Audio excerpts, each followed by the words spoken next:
Alright, here we go. 1 Corinthians 5. I didn't really want to do this one, but it is what it is.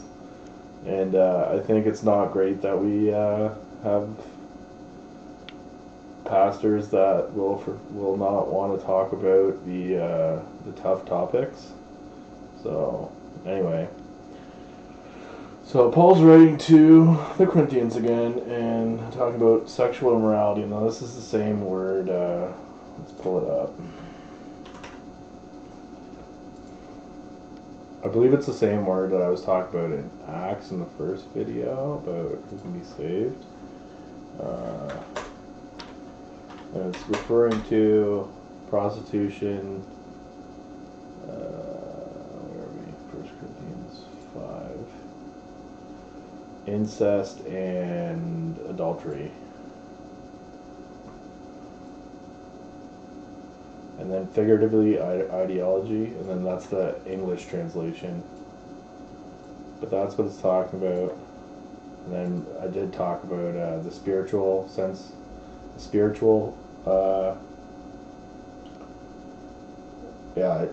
basically it's like a spiritual adultery. You have to relate covenants in the flesh, where we have like marriage covenants, and then there's obviously everyone knows what adultery is in the flesh, and then there's a spiritual covenant with Jesus, and then if you dishonor that, that's a figurative adultery basically, which is also kind of like idolatry because you're putting someone else before God, right? So anyways, or something else, or an idea, money, it can be money, it can be law, it can be things like that. So let's come back here and note what he's saying here. He's not being like what a lot of churches have kind of taken in and been super critical about natural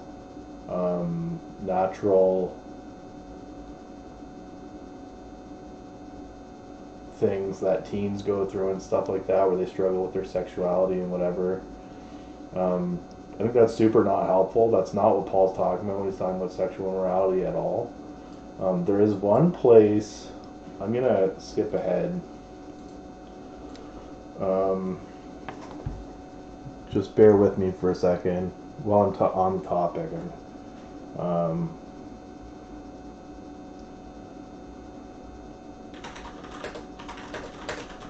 believe, no. Trying to, yeah, here we go. This is not till chapter 7, but basically this is written in a weird way because it's written in language that they would use in their culture, but this was again their culture. We wouldn't say it like this today, but he does not sin. Let them marry. I believe what this means is because the people get married by the church. Not today. It's more by the state.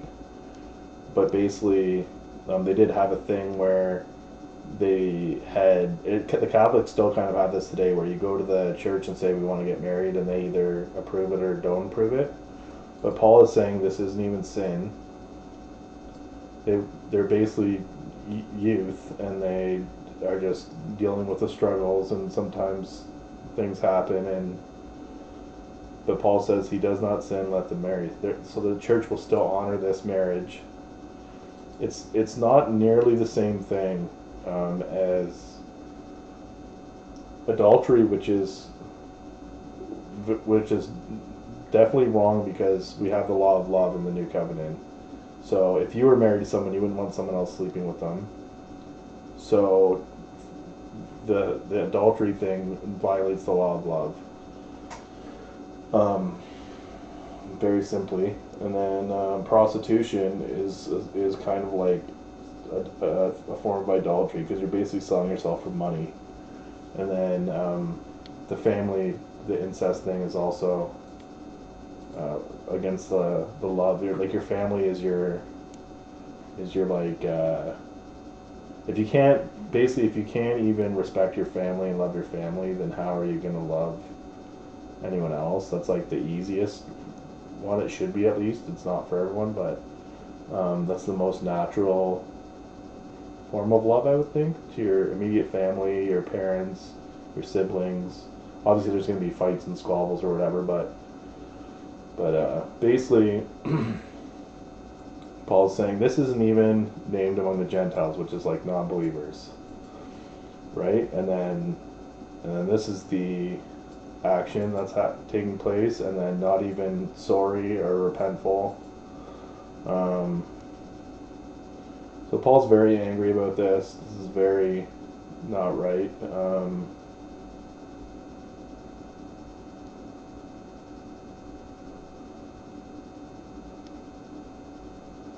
So this is the part I want to focus on here.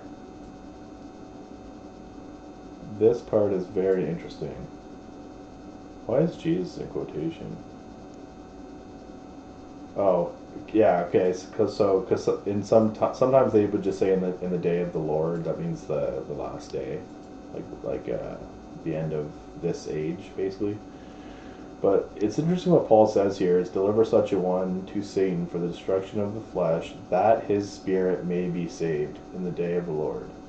Now, what I want to focus on here is Paul's perspective is that if this is what it takes to accomplish this, it's worth it. I believe. And this is an extreme situation. Now, I think we've gone too far in some Christian circles or religious circles where it would be this kind of tone or expulsion from the church or whatever for like natural things that happen to most people, and it's ridiculous. Like teenagers are going to have some struggles with sexuality, etc. If it's just two people that aren't married and aren't cheating on people and there's no money involved, prostitution, I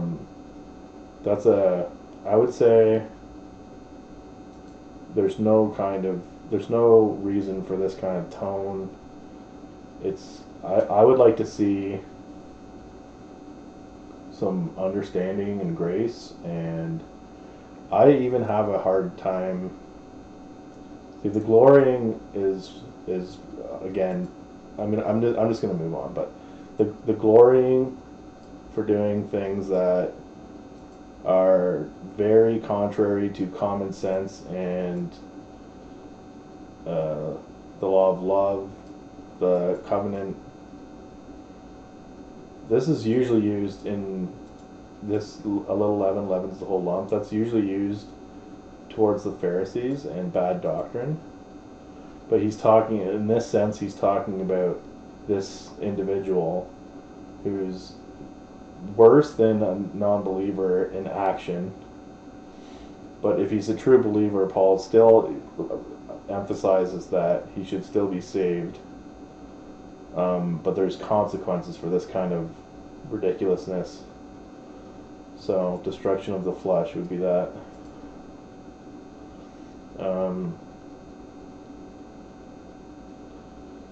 This is basically what it is.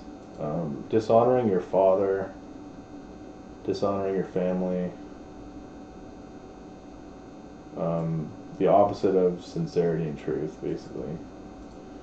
So now this is interesting because a lot of people, the sexual immoral part of this, a lot of people will make their own definition, but we've defined it, right? So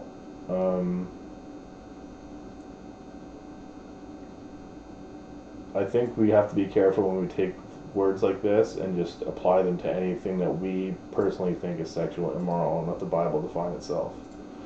Moving on.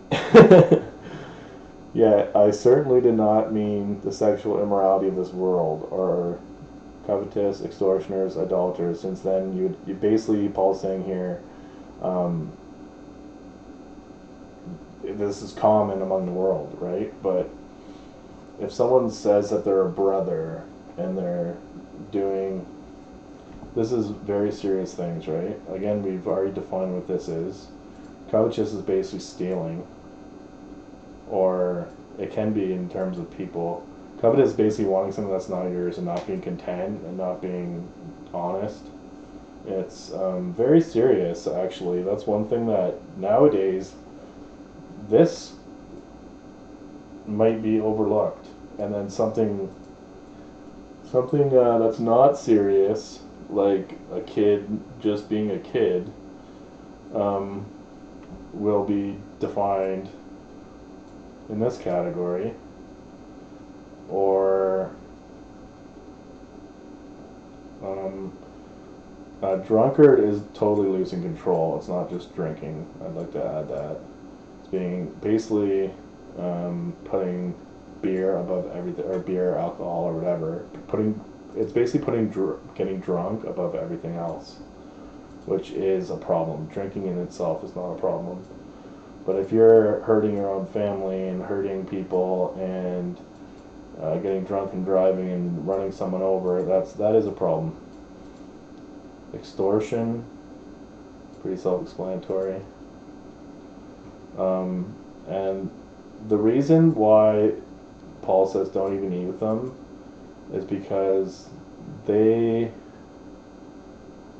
it's almost like using the shame of, it's actually loving towards a person like this to